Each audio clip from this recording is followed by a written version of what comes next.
Well, guess what, chicken butt? I went and did something I don't think I've ever done in my life. I bought a brand new piece of furniture. What? There's an old curiosity shop. Every once in a while I go by there for the fond recollections that lie there in that old curiosity shop. All right, let's take a walk into the room and I'll explain to you why I bought this particular piece of furniture, which is going to be delivered today and it should arrive in about an hour or so. This is the second bedroom. It's a nice big room. I guess it's a little bit more than 12 by 12. Let me back up. Okay, so the second bedroom, it gets a lot of afternoon sun, which is the reason why these roller blinds are up there. They were here when I came. I initially said to myself, well, I'm going to set this up as a guest bedroom. And then I said, you know what, if I do that, it's just wasted space. I mean, I have guests, but what do you do with it when you don't have guests? I didn't want some little folding futon thing, you know, that you have to sit on the floor and put together with a miniature screwdriver. So, you know, I thought about it, and I said, well, how about turn this into a family room / TV room, office, and somebody suggested a sleeper sofa. Now I thought, ugh, those awful things with the metal rod in the back.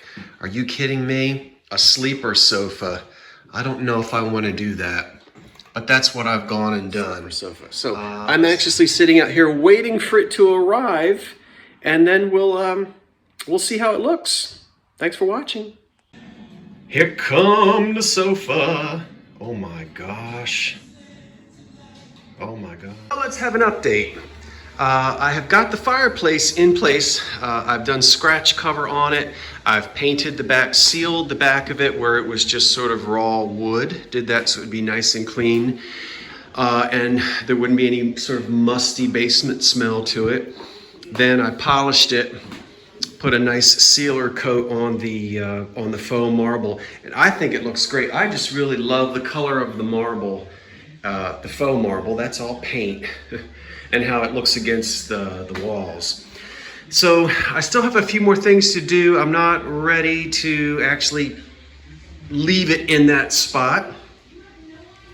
Let's see, out here I'm working on the secretary desk. There was a little bit of separating veneer on all of the drawers. So I'm working on shoring that up. So this is one of the drawers here where it's been glued and clamped. My father always said, you can never have too many clamps. If you have 49 clamps, you're gonna need 50. You get the idea. Hint, hint, Christmas. Just kidding. So yeah, clamping up the drawers. So let's see, let's go, where shall we go? I will turn slowly as to not make you dizzy. The secretary is right here, and I have been cleaning it, sealing it, scratch covering it, polishing the wood, and then the next thing I'm going to do is actually pull. Listen, if you own something like this, you know what it is to try to clean this glass with all the fretwork on it. It's a lot easier to pull out the pins, the little wire brads here, pull out the wooden pieces that holds the glass in place. Clean the glass, get it good and clean one time, and then get it back in there. And then you're finished with it. This, I know it looks like it's leaning and that it's gonna fall. It won't fall. Remember, there's a natural sort of tilt to this porch, so it's leaning forward a little bit. These desks were made by the thousands. There must be hundreds of thousands of this type of secretary desk. I think it was one of the most popular furniture forms that this country has ever had. And they go back for hundreds and hundreds of years. They almost always look like this one. That's right. That's the one you probably remember from your grandparents' house. And they were popular in every single decade. They're still making these doggone things today. Sometimes you'll just have the bottom referred to as a Governor Winthrop desk with the serpentine drawers and so forth. This example here is jazzed up from the Jazz Age. This is classic 1920s. I've even seen this form in the waterfall front, sort of the Art Deco style of the 1930s and 40s. But this one has a classic, it's a much more playful Jazz Age feel to it, the way they've done the handlebar mustaches for the fretwork. And I love these bat wings up top, if you will. This is very typical, the incised lines, and then part of the wood being stained a little bit darker than the rest of it. Oh, you didn't get to see the inside. They even gave the inside a very 1920s look with these arches, you know, rather than the shell carved in the top. So wonderful. And look at these hinges. I'll tell you what, they're not going to break off of there. Those are industrial strength hinges for this lid. Now the hardware, sadly, on the front is gone. These glass knobs are replaced. And I can see behind it, I know I have in my mind's eye the kind of hardware that was probably on this. So I'm going to have to replace the drawer hardware. That's going to have to come off. But you can see the bird's eye maple in the front that's been given a darker stain and sort of the two-tone effect, which was all, this is just classic late 1920s. It certainly is. Let me back up again. You'll see the whole thing when it's all back together again in the house and all in one piece. So let me move on to the next project, and who knows what I'll film next? Who knows? Shop. What have I been up to? Well, I've been moving furniture and boxes and raking leaves and trying to figure out how to start this lawnmower. So I'm actually in the parking lot at a store. I have to go in and actually buy some supplies for this lawnmower.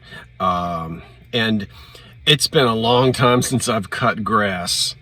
But yes, I used to. In fact, when I was a teenager, I used to mow a cemetery.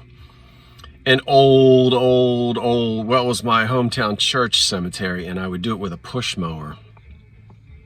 Yeah, one of those old Victorian cemeteries with the stones are all close to each other and half of them falling on top of one another. So I know how to cut grass, but it's been a while. Anyway, you didn't tune in to listen to me talk about lawn care. I'm also going to show you a beautiful China closet, which is now in my dining room. And what else am I going to do? Talk about some window treatments, show you some light fixtures that are going to be hung in the 1925 bungalow. Got a lot going on. Today I'm going to focus on this china closet right back here. I do want to say a couple of things. First of all, ignore furniture placement. Nothing is really where it's going to be or supposed to be. I'm just lugging pieces of furniture over here, trying to figure out in my mind exactly where everything is going to go. So none of this is really set up. So don't be concerned about the chair in the middle of the window and the bookcase sticking out. It's all going to be rearranged when I get. Really, when the big sofa comes in here, then we'll go from there. Put the big pieces in first. But what I would like to tell you about is this china closet back here, which I'm reassembling. This will be in one spot. It'll be right here against that wall in the dining room. Okay, it's made of oak, and it is a beautiful piece. It dates to about 1920. So it's a little bit older than the house. And I have decided I'm going to do oak in the dining room, the dining area, which right now it's not really its own room, because the rest of my furniture, there I am, woo! The rest of my furniture is brown wood, dark wood, mahogany, walnut, thus and such. But so I decided to go with oak in here. So I don't have the table and chairs that I want yet. But what I've got to do with this is fix the repair here somebody knocked a piece of these bell carved, well, not really bell, well, yeah, I guess so, foot off, and that was the horrible job they did gluing it back on. That's not how you re-glue. That's completely dry. I've got to chisel all of that off and fix what someone else did. But you can see all this fretwork in here is wonderful, and this is all beautiful old oak. I've got to put the door on. The silvered mirrored glass panels, there are 4 of them in the back. They have to be placed back in as well. Here's one on the floor. Now this is antique. These are the original mirrored backs. You can see here the old silvering. And these are just absolutely beautiful. It makes this cabinet extremely heavy. But I'll be putting these back on the back so the china and glass will really sparkle. I like the idea that this china closet has mirrors in the back because, as we know, that will make the room look larger and give you a little more visual diversity in the room, because you'll be able to see the crystal as it glows in the mirror, reflects in the mirror. And then there are glass shelves. These are the original glass shelves. That is thick old glass. And that has to go back in there as well. Everything held in place with little wire brads. So it takes a while to put all this back together again, but that's what I'm going to work on now, and hopefully the next time you see this china closet, it will be beautifully reassembled. No light fixture yet from the ceiling, but we're working on that, and you can still see the kitchen is torn up. It is a work in progress. And I am making progress. The big mirrors are placed in, and then these beautiful strips of quarter sawn oak you can see back here. You put these in place, and again, you've got to drive in these little wire brads. You see?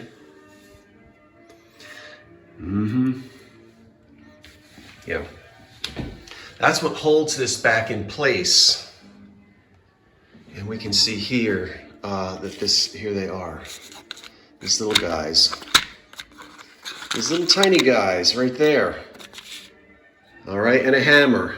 And that's how you get it all together again. So this is no quick job, and I'm really cleaning the glass, so this will be beautiful. I'm gonna do this one time. This is gonna take me at least an hour, probably a little bit more, to get each one of these pieces back in and all of this glass cleaned, but it will be worth it. Wait, what? Oh, what nice legs. Why, thank you. Oh, these, not these. Oh well, it had to happen one day. Anyway, everybody, it's time to put the table together. Now, the oak china closet that you see behind me dates to about 1920. The little table, extension table, is also oak. It's a little bit darker in color, and it dates to about 1930-ish. The table is the one that I was using in my loft in Philadelphia. It's not really what that I want to use permanently, but it's what I'm going to use now. Don't worry, the Victrola will be moved. The phonograph will be moved. The table will be moved. And then I'll have a rug down here, and I'm going to do window treatments and everything, and eventually get a slightly larger oak table, but one as an extension table that will be a little bit larger and more appropriate for this space. But now let me get these great big Jacobean legs attached, and we'll see what it looks like.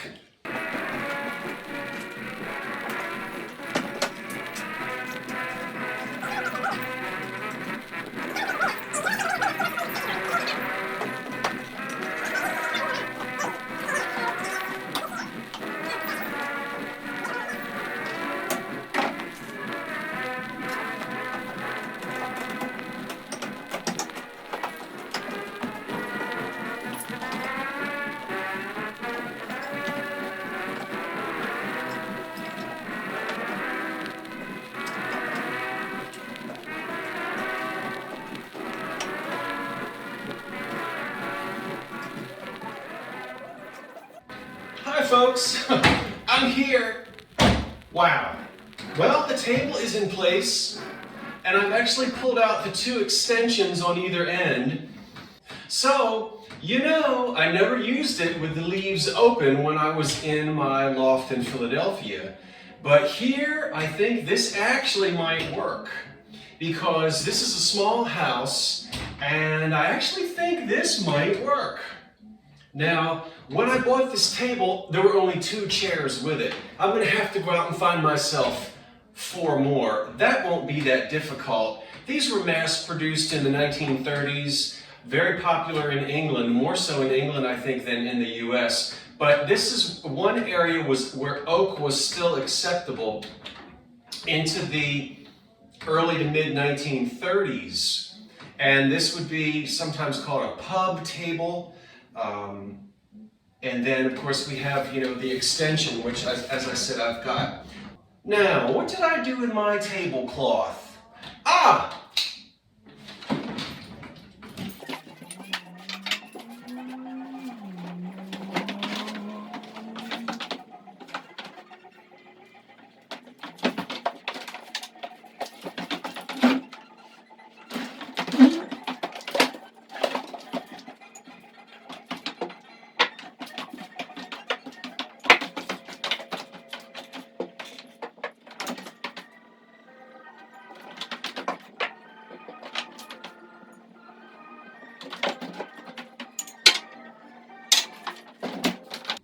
Jeeves, hot cider in the dining room, please. Oh, I forgot. We can't afford servants. Well, it is the Great Depression. I guess we have to economize. I'll get it and get it myself.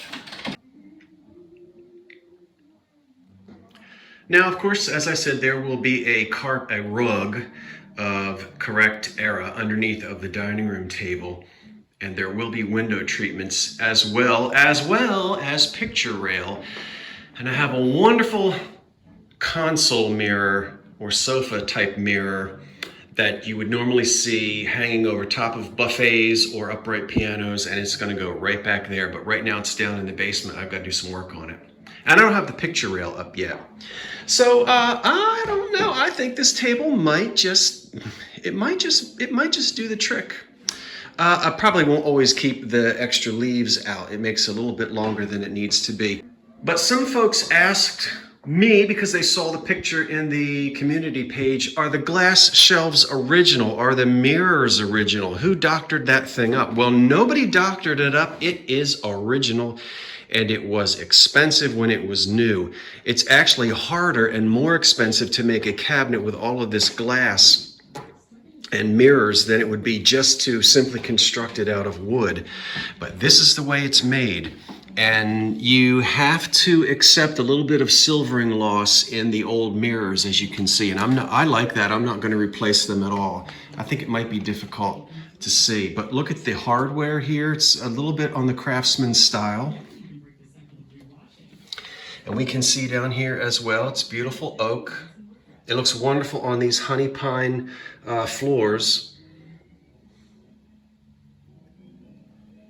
And this is all this machine-made, American-made, machine-made. The only hand detail are these little flowers, which are carved here on these little wooden pieces. But the cabinet is well made. Lots of glass on both sides, glass shelves all the way through. You get a lot of light, and anything in there is really going to show up nicely. Now, it has no lighting in it. It never did. It wasn't made that way. I'm actually going to be rigging up some type of lighting, some type of night light to put on the inside. Nothing terribly bright, and I'm not going to have a black light in there. But some way to illuminate it very elegantly. And wait until you see my light fixture that's going to go up there. You are going to absolutely love it. In fact, why don't I go get it? Be right back. This will be a showstopper. Now, this is what's called a pan fixture, or with pendant lights. And this was the rage 1920 up to about 1930 with these long chains and the individual glass shades. I bought this about 2 years ago, and it was painted white. and I stripped it. It took me forever to get the ugly white paint off of it. And then I had this shiny brass. So I put it on the basement floor at my mother's house, tucked it away in a corner, and ignored it for 2 years. And within those 2 years, it has gotten this lovely warm honey color. This old color to the brass has come back, and I think it's wonderful. The thing I really like about it is, if we look at the detail on here, you've got sort of a classical motif with these swags and classical urns, I guess, or maybe that's a lamp, an oil lamp. And it is mimicked here or repeated here on these opal shades. Now this is antique glass as well, but take a look. So we've got the same in relief here, the same, I guess it's probably a lamp, and then the swags, and we see here it's the same on the brass fixture. So these shades were manufactured to match this fixture. They've always been together, and I've got all 4 of them. So this is the one place in the house where I'm going to be able to hang something, and it can actually hang down from the ceiling. The lights should be about 30 inches above the table. I haven't wired it yet. I've got it all taken apart, and I am using new sockets, but I'm going to take these plastic things off and get the old Hubble paddle design. So this is the way it's going to look. Hold on now. Bear with me for a second.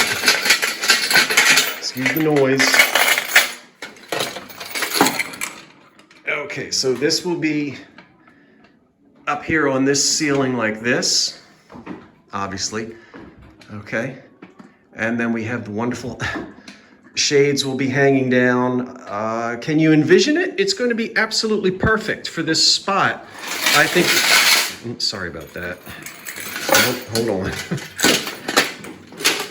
Okay.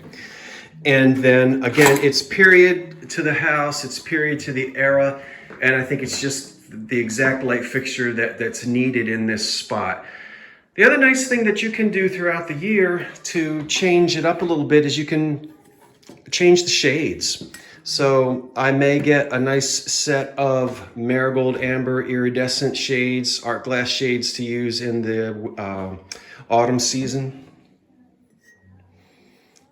And then put these shades back on during the winter. Who knows? What I've got to do is get the wire that I need, the right gauge wire that I need, because it's got to be cloth covered wire, because you'll see it. It will snake its way down through the chains and into the sockets. So we've got to get the right period reproduction wire to make it look the way that it should. And that's the light fixture that will be, so those 4 pendants will dangle down. The pan will hang down, about 12 inches. And then the shades will hang down and they will dangle, supposed to be about 30 inches above the top of the table. And I think I told you when the electricians were here, that switch over there had been covered up in the wall, buried in the wall, and the fixtures in the ceiling had been taken down, but they found the opening, the original opening upstairs in the attic, and that's how we know that there was originally a chandelier of some sort hanging there. So that's the progress right here in the dining room area. I still have a lot of work to do, so I better get to it.